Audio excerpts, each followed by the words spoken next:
Conformity. Welcome back from spring break. I hope you had a good time. Uh, I worked out in the yard the whole time, pretty much, and didn't get this done in time. So here I am a little bit behind, but I'll catch up today. So let's go ahead and get started. This is the chapter 7.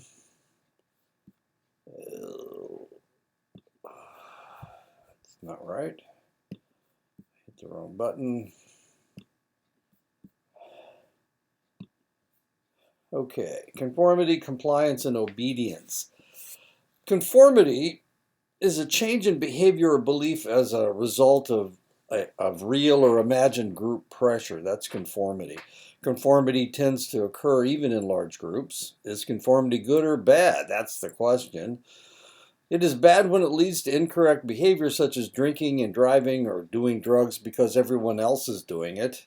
It is good when it maintains necessary social organization such as waiting your turn in a grocery store, checkout line.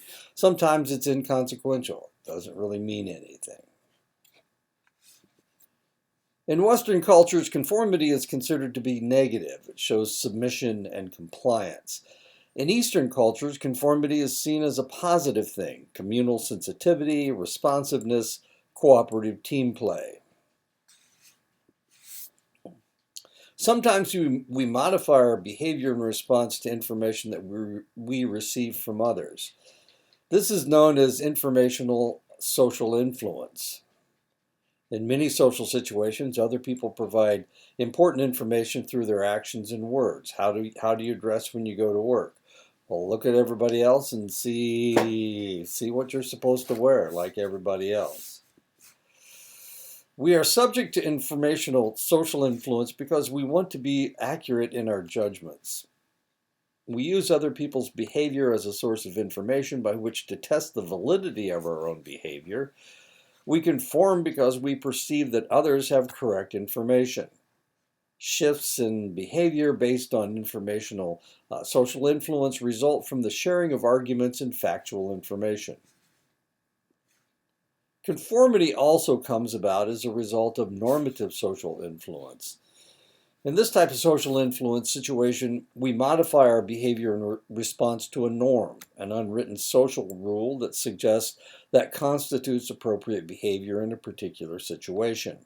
Our behavior is guided not only by rational consideration of the issue at hand, but also by the discomfort we experience when we are in disagreement with others. We are motivated to conform to norms and to implicit expectations of others in order to gain social acceptance and to avoid appearing different or being rejected. In a normative social influence situation, we at least two factors are relevant. First, the input we obtain from others serves as a cue to the nature of the norm in effect at any given time.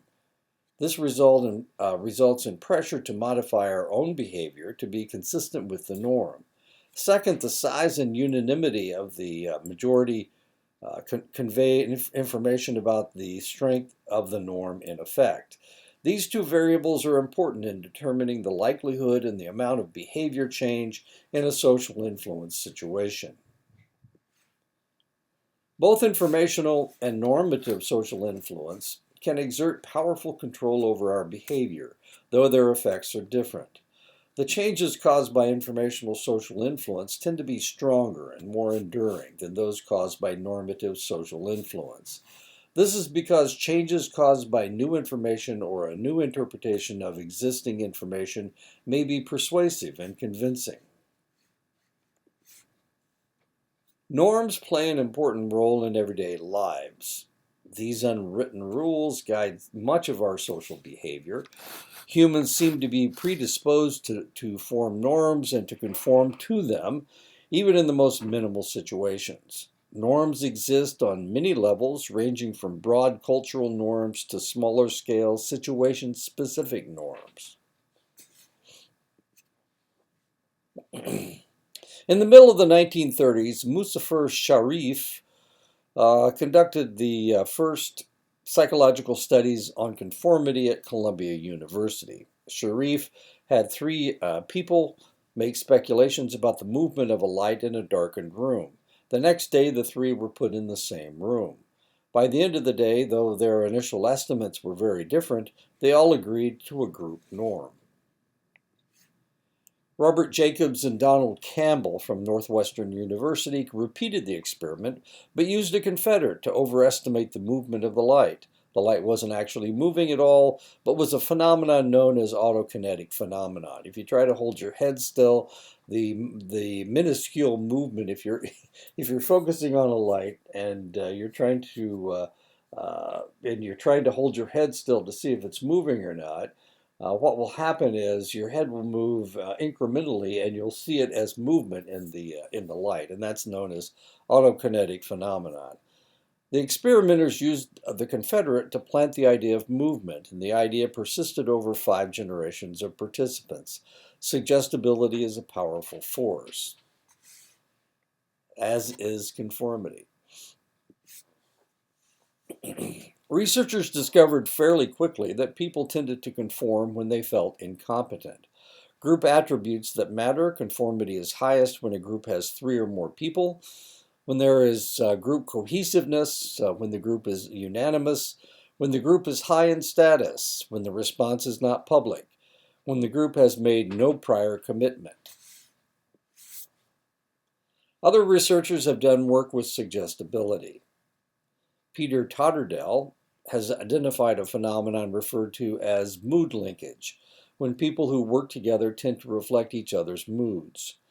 Tanya Chartrand and John Barr conducted experiments where they had a confederate making select gestures such as nose rubbing or foot bouncing. The subject tended to copy the confederate's movements in a response they referred to as the chameleon effect. Suggestibility is not always harmless. It is not uncommon for people to get ideas about what other people do. Copycat murders, hijacking, UFO sightings, even suicides tend to occur in waves. After Marilyn Monroe's suicide in 1963, the number of suicides in the United States increased by 12%. Mass delusions are not imaginary. However, the circumstances usually involves people responding to otherwise overlooked symptoms. So it just gave them an idea, and they carried it out.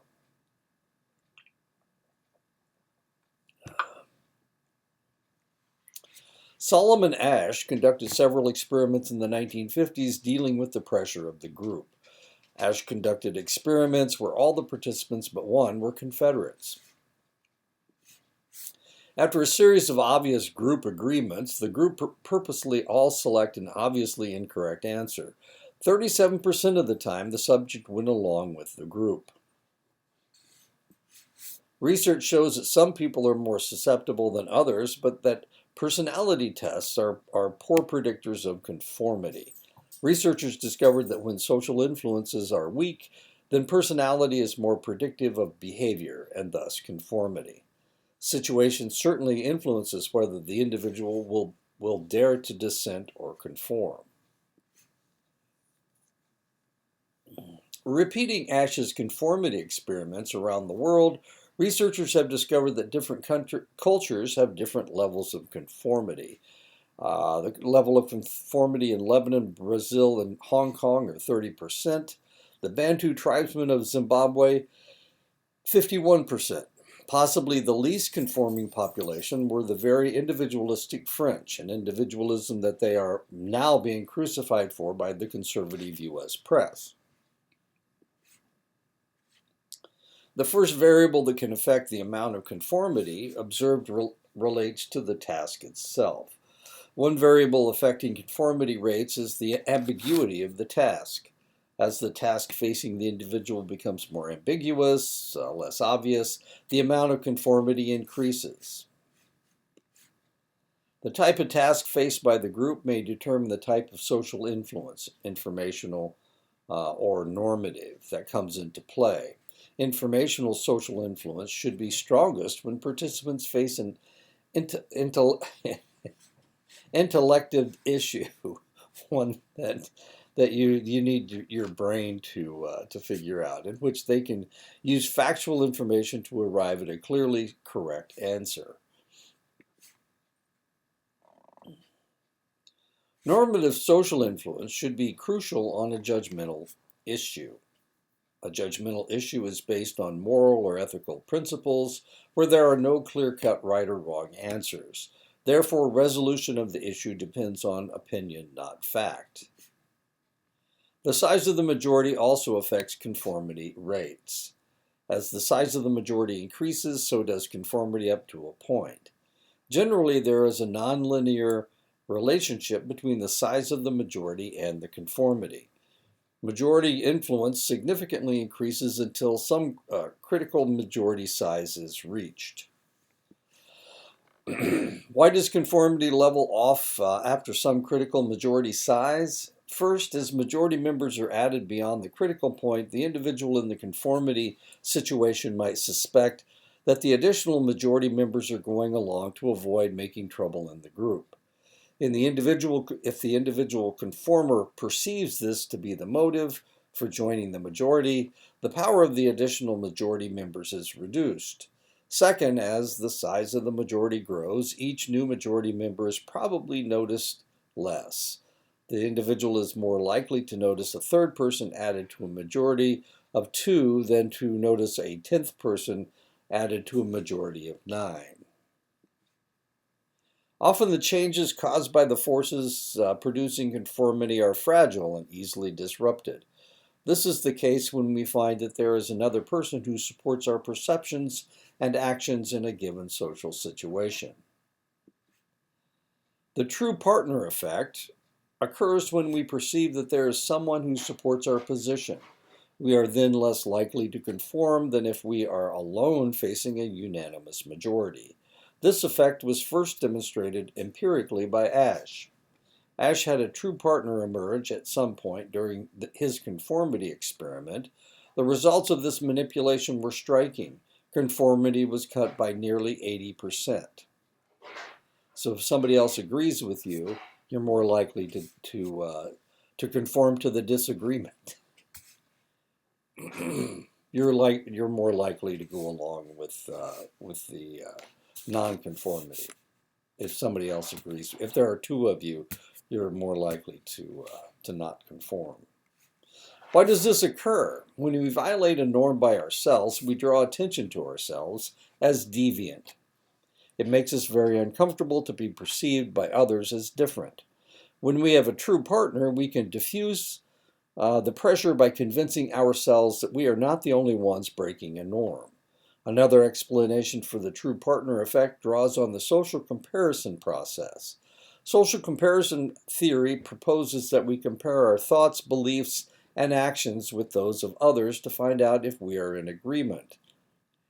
When we find that we agree, we feel validated. It is rewarding when we receive such confirmation. Our confidence in our beliefs increases because they are shared with others. There is some evidence that women conform more than men, and that women are less confident in their judgments in the face of a majority, though there does not appear to be a consistent gender difference. Strangely, larger gender differences are found when a man runs the conformity experiment, though no gender differences are found when a woman runs the experiment. An analysis of the research also shows that there are conditions under which women are more likely to conform than men, and others under which men are more likely to conform than women. Women are more likely to conform than men in group pressure situations, that is, under conditions of normative social influence, than in persuasion situations, where informational social influence is being applied. An explanation has been proposed for gender differences in conformity. First, gender may serve as a status variable in newly formed groups. Traditionally, the female gender role is seen as weaker than the male role. In everyday life, males are more likely to hold positions of high status and power than women. Men are more likely to be in a position of influencer, and women in the position of influencee. The lower status of the female role may contribute to a greater predisposition disposition to conform on the part of the women, especially in group pressure situations.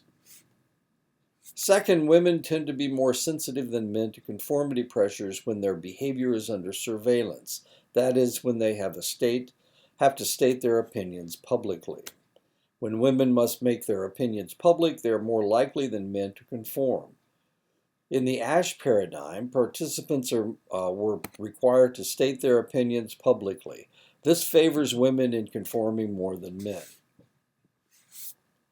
Asch conducted his classic experiment on conformity during the 1950s in the United States. The sociocultural climate that existed at the time favored conformity. The country was still under the influence of McCarthyism, which questioned individuals who did not conform to normal American ideals.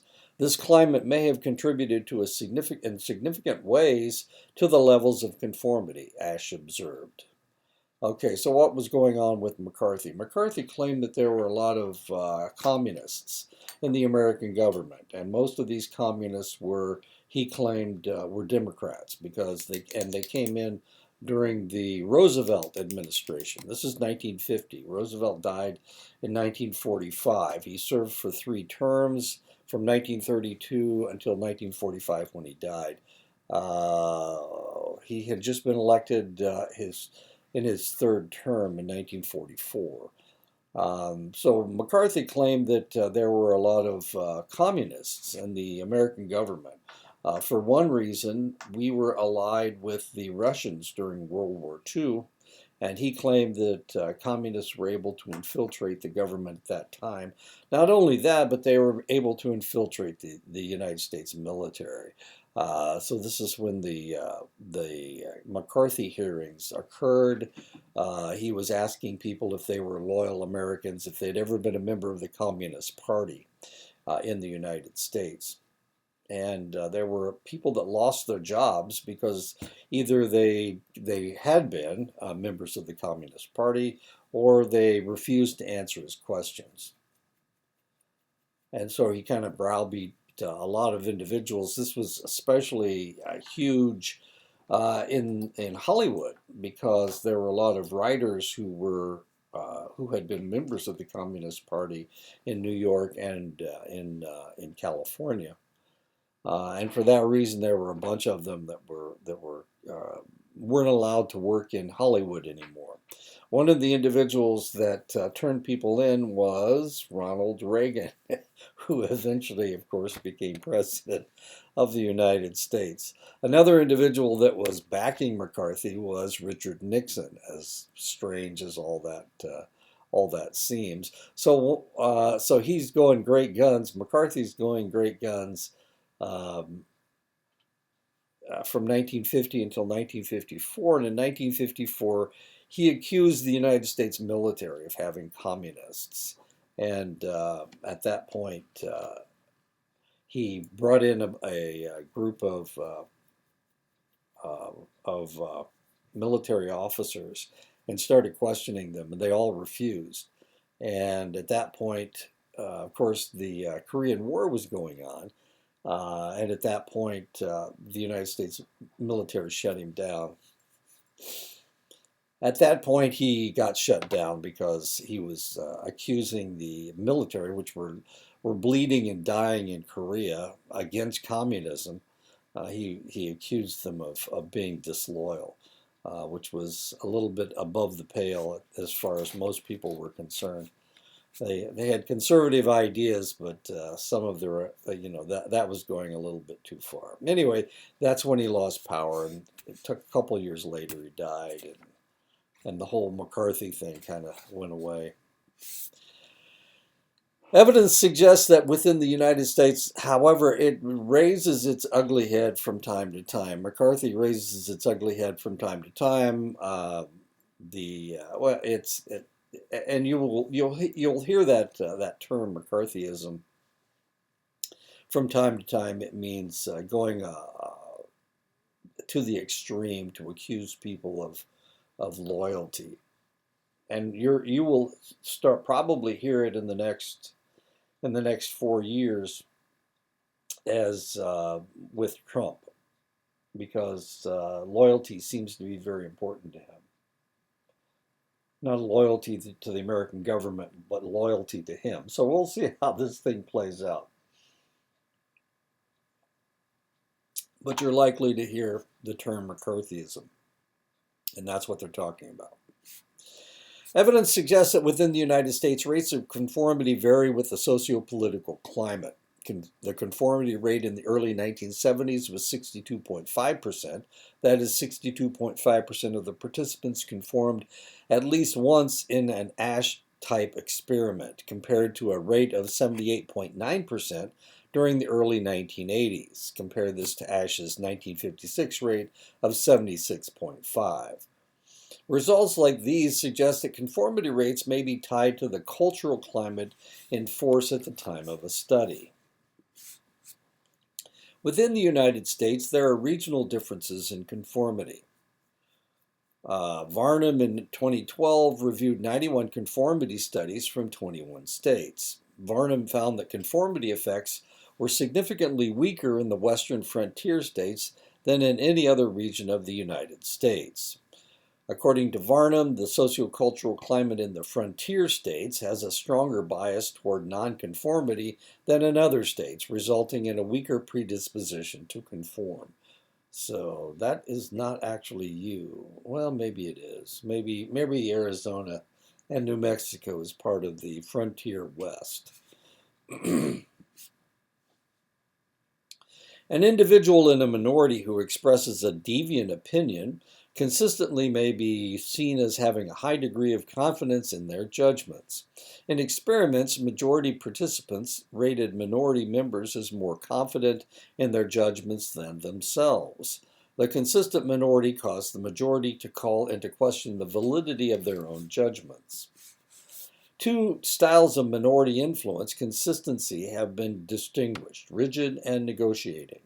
In the rigid style, the minority advocates a position that is counter to the norm adopted by the majority, but is unwilling to show flexibility.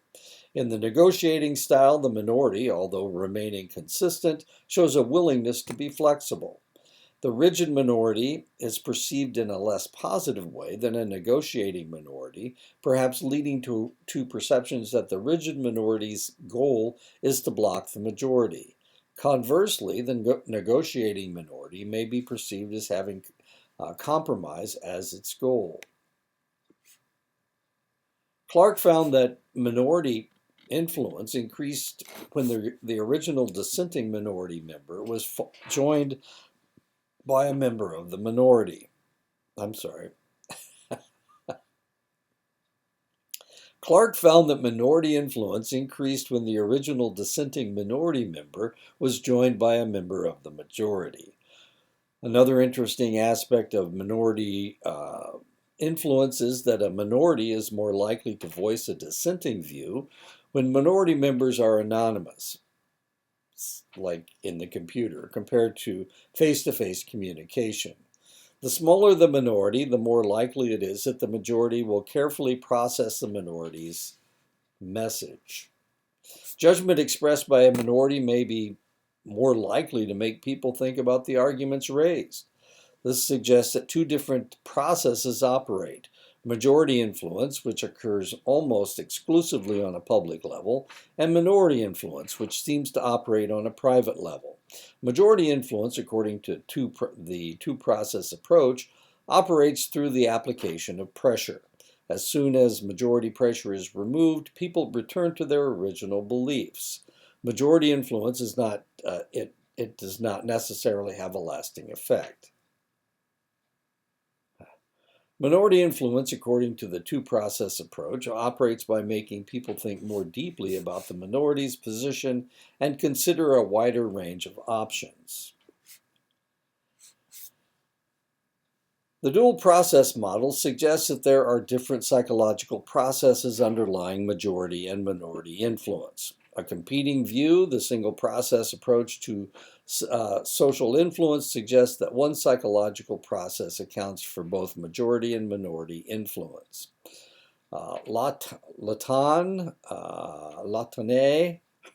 suggested a social impact theory that social influence processes are the result of the interaction between the strength, immediacy, and number of influence sources.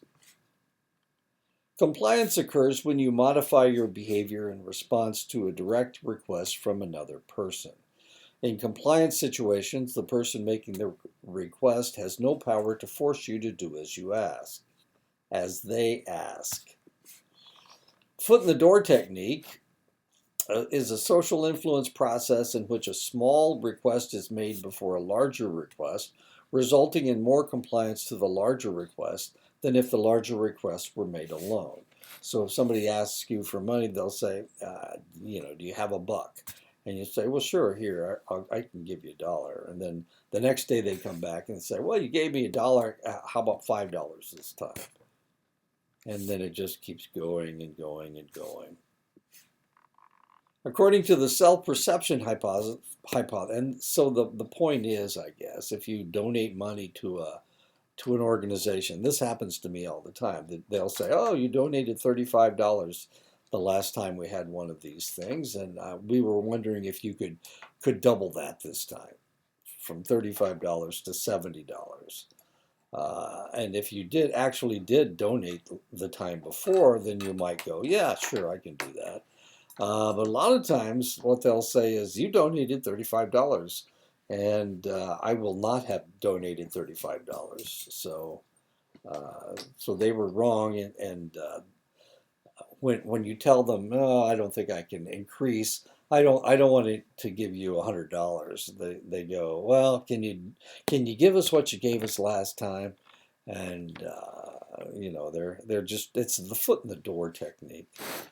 According to the self-perception hypothesis, the foot in the door technique works because agreeing to the first request causes changes in our perceptions of ourselves. Once we agree to a smaller original request, we perceive ourselves as the type of person who gives help in that particular situation, and thus we are more likely to give similar help in the future.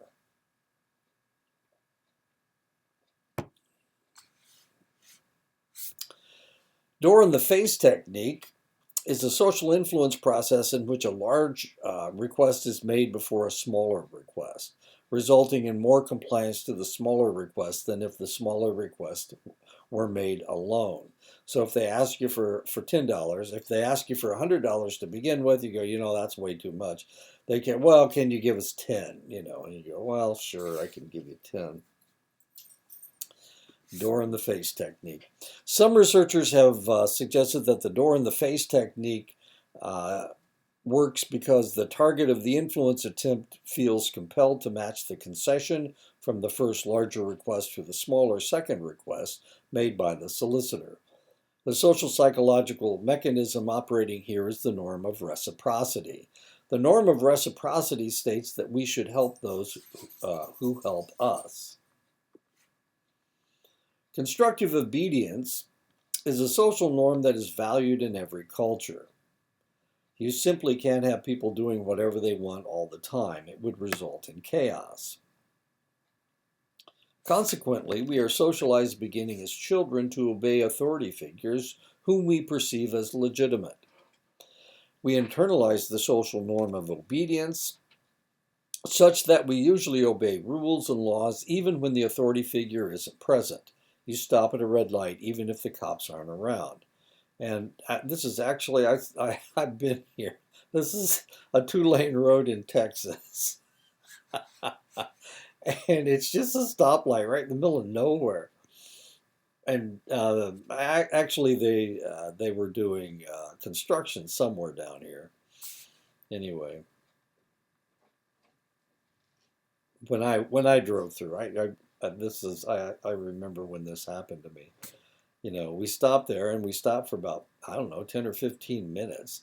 And then a line of cars came through and then we went through. You can't see where the construction is. It's way, way down the road. For some reason, they stopped you way, way away from it because they were working up and down the road. Anyway, yeah, it looks like a random stoplight. It doesn't mean anything. When the rules and norms people are made to obey are negative, obedience is one of the blights of society. This kind of obedience is called destructive obedience.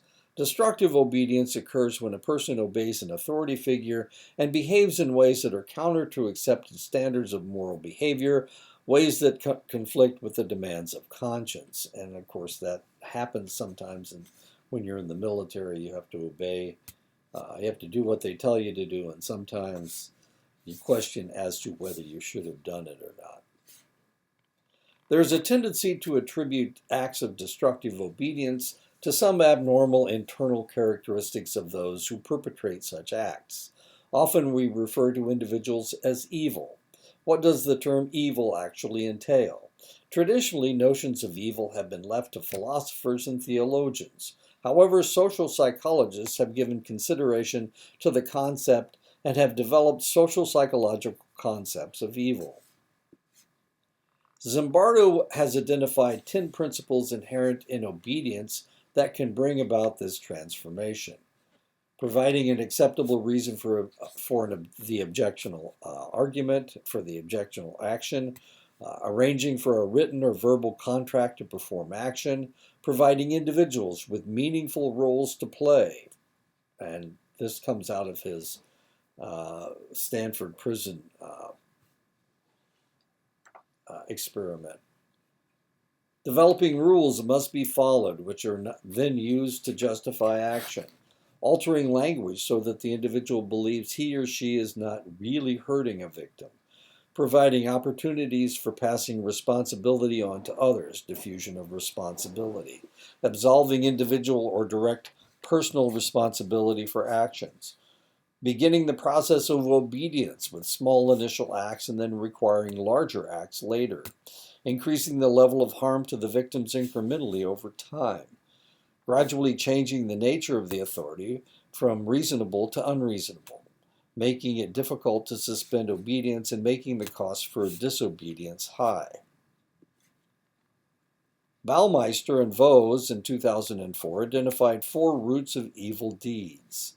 Instrumentally, using violence to achieve a goal or solve a conflict, threatened egotism, violence as a response to impugned honor or wounded pride, idealism, evil deeds performed to achieve some higher good, sadism, enjoying harming others, more likely to be reported by victims than the perpetrators, of course.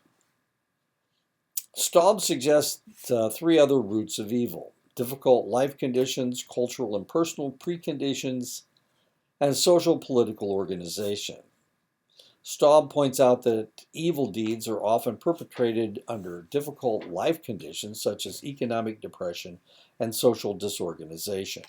Cultural and personal factors are rooted in individual self-concept and traditional in-group, out-group separations in a culture. When one's self-esteem is threatened, the individual will move toward regaining a sense of control and power. This can be accomplished by establishing a sense of superiority of one's in-group over out-groups. Totalitarian authoritarian systems that institutionalize prejudice and discrimination are most likely to lead to evil deeds. One of the most important questions facing the world's inhabitants becomes, where does obedience and personal responsibility begin? The philosopher Hannah Arendt, and this is a picture of Miss Arendt in 1965, was particularly interested in understanding the causes of the Holocaust. How could Hitler's Nazi regime in Germany accomplish the murder of 6 million European Jews? Arendt argued that most participants in the Holocaust were not sadists or psychopaths who enjoyed the mass murder of innocent people, but ordinary citizens subjected to complex and powerful social pressures. She covered the trial of Adolf Eichmann, the Nazi official responsible for the transportation of Jews to the death camps, and concluded that he was not the monster that many people made him out to be, but a commonplace bureaucrat like any other bureaucrat who did what he was told without questioning his orders. How can we be sure that the Holocaust, My Lai, And the mass atrocities were not caused solely by psychopathic people, but by powerful social forces operating on people of all types. Stanley Milgram decided to find out in what was become the most famous series of studies in social psychology. My Lai was a situation in Vietnam where an army unit was ordered to neutralize a village. And what neutralize a village meant at that time was to kill everybody in the village. So they went in and they started doing that. And a helicopter pilot came in and stopped it before they were able to kill everybody. They were killing women and children. They were killing, of course, all the males, but they were killing everybody. And it was a huge. There was a trial, and the individual that was in charge, the lieutenant that was in charge of the unit, was court-martialed, and that was My Lai. A lot of ugly things happened in Vietnam, and that's just one of them, of course. But it was famous. Stanley Milgram wanted to know how far people would follow an authority figure. After testing over 1,000 subjects, Milgram discovered that about 65% of the participants were willing to deliver the optimum punishment on the sham experimental subjects. And this is what it looked like. He brought two people in. One of them was a Confederate. And one of them, so the idea was that he was doing educational research. And he was using a machine to teach people information. And so he would, if they got something wrong, then they were shocked. The idea was that because it hurt, they would learn faster, or they would figure it out a lot quicker. So they had one guy was the guy that was doing the shocking, and the other guy was the one that was being shocked. And this is what the machine looked like, as you can see. And these are all different levels of electrification that he was shocking these people. But the reality was he wasn't shocking anybody. He just wanted to find out if people would comply with the orders. Even this guy was screaming. Of course, he was a Confederate. Nothing was happening to him, and so they locked him in his room and they started shocking him. And about 2/3 of the way through, he was screaming and beating on the window. And they said, just keep going. And as it turned out, 65% of the participants just went ahead and went. They just kept going. Milgram discovered that there were 4 factors to obedience. The victim's emotional distance. Because he was in a different room, even if he was in the same room, they were getting compliance. The authorities' closeness and legitimacy. In this case, it was Yale University, and they had a lab coat on. We saw the guy with the lab coat. This is the guy with the lab coat on. And he was the one that was ordering them to comply. Whether or not the authority was institutionalized. They did it both at Yale University and then at this obscure place. And they still were getting people that followed the rules as far as that complied. The liberating effect of a disobedient fellow subject. If there was one individual that refused to do it, and they saw that this individual refused to do it, then other people were more likely to disobey as well. Emotional distance of the victim. Milgram's subjects acted with the least compassion when the shocked victim could not be seen. When there was no protest from the shock victim, compliance was almost 100%. When he wasn't yelling, it was almost 100%. This is when he was in the room. He had to hold down the individual's arm in order to shock him. When the shock victim were in the same room as the subject, compliance went down to 40%, from 65% to 40%. When the subject had to force the shock victim's hand on the shock plate, the compliance went down to 30%, and this is what this is. Combat has proven that Milgram is correct in his assumptions.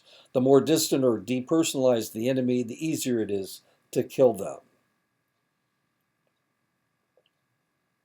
Nations at war will attempt to dehumanize the enemy in order to force their soldiers to kill them. We called the Japanese Japs, we called the Germans Krauts, Heinies, we called the Koreans and the Chinese in Korea and the Vietnamese in Vietnam. We called them gooks, slopes, zipperheads. In Iraq and Afghanistan, we referred to the enemy as ragheads and camel jockeys and hajis. At the same time, researchers have found that it is more difficult to abort a pregnancy when the mother has seen an ultrasound of her fetus.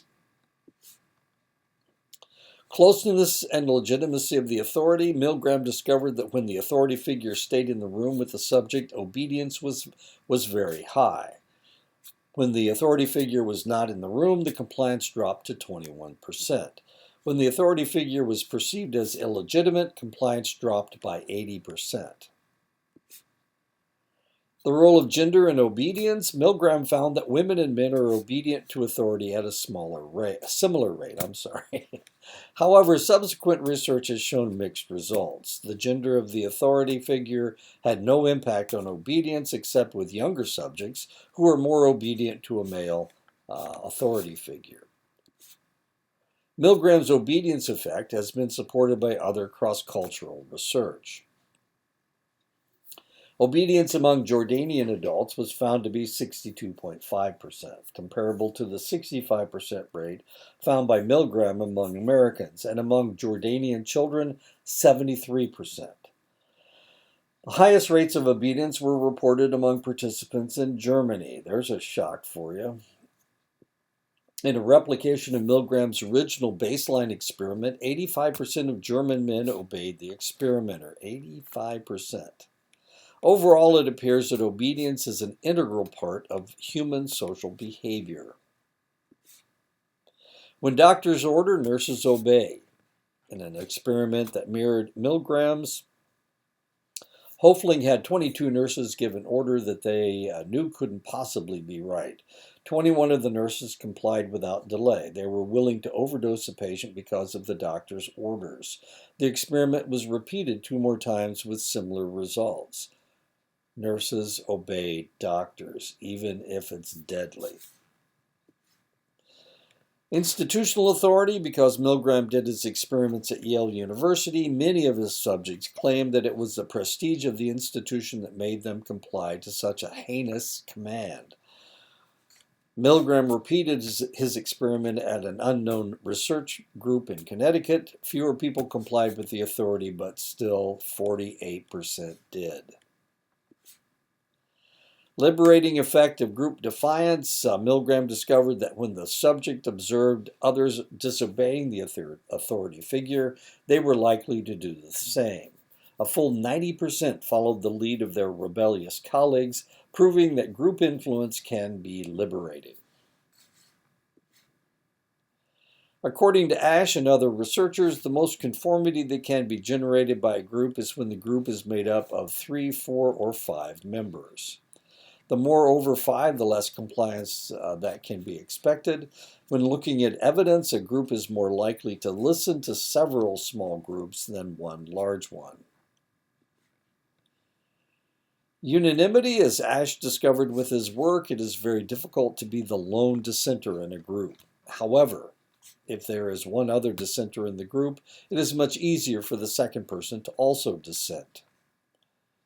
Experiments show that the 2 dissenters will actually feel very close and warm to each other. Jesus sent disciples out in pairs, and the Church of Latter-day Saints sends out their missionaries in pairs. Having someone else dissent gives a second dissenter courage to dissent on subsequent examples. Group cohesion. When someone from outside the group dissents, it is more powerful than when someone inside the group dissents. This may be because we see people in the same group easily following one another. This is known as cohesion or knee-jerk reaction.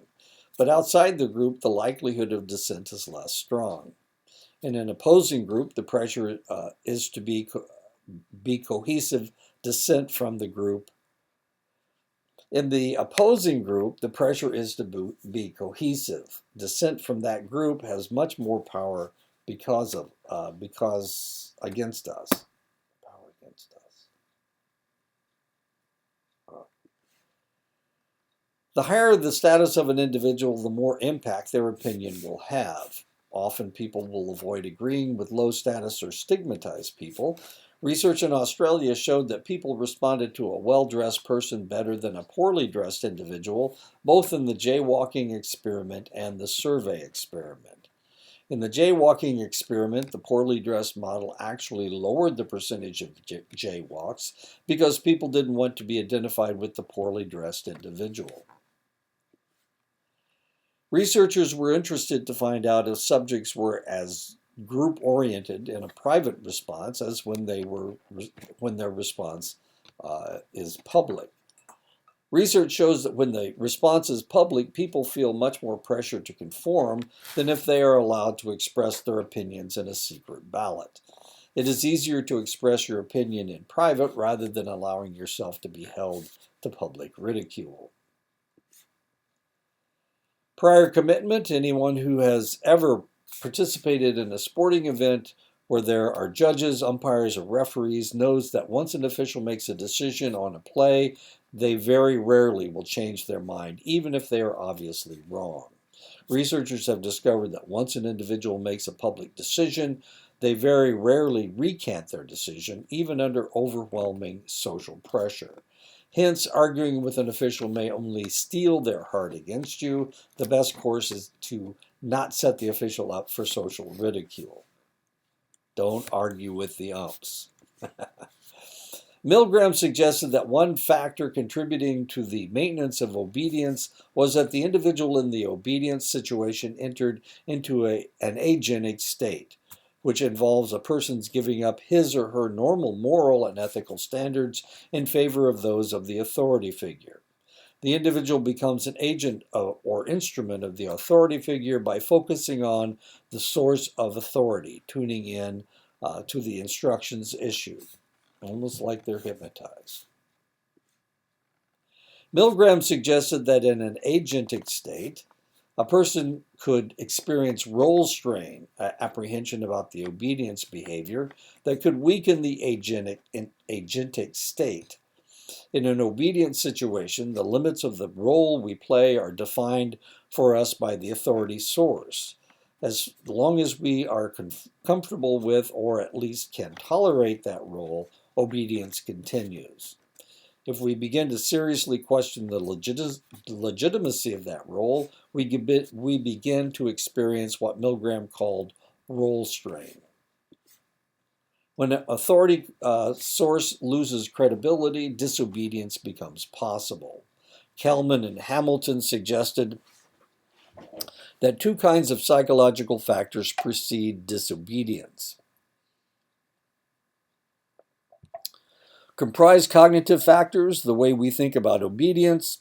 In order to disobey, the individual involved in an obedience situation must be aware of alternatives to obedience. Disobedience is also preceded by motivational factors. An individual in the obedience situation must be willing to buck the existing social order and accept the consequences. Navarick in 2012 has suggested a three-stage model to describe the process of changing relationships among authority figures and subordinates.